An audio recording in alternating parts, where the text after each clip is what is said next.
నరేంద్ర మోదీ గారు తొందరలో రిటైర్ అవ్వబోతున్నారని ఎంతమందికి తెలుసు? ఇది నమ్మశక్యంగా లేకపోయినా ఇదే వాస్తవం. ఎవరు అవునన్నా ఎవరు కాదన్నా తొందరలో జరగబోయేది ఇదే. 2014 నుండి ఇప్పటి వరకు అంటే దాదాపుగా 11 సంవత్సరాలు ఆయన మన ప్రధానమంత్రిగా బాధ్యతలు చేపట్టారు.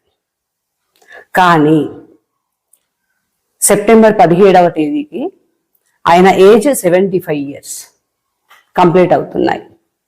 అందువల్ల ఆయననే స్వయంగా ఆయన వారసుని నిర్ణయించి ఆయన స్థానంలో కొత్త వారసుని ప్రవేశపెట్టి తను రెస్ట్ తీసుకోవాలని డిసైడ్ అయ్యారు. వినడానికి చాలా ఇబ్బందిగా ఉంది, అయినా కూడా ఇదే వాస్తవం. ఈ సంవత్సరం అంటే 2025 సెప్టెంబర్ 17 ఆయన 75వ పుట్టినరోజు. ఆ రోజున ఆయన వారసుని ప్రకటించబోతున్నారు.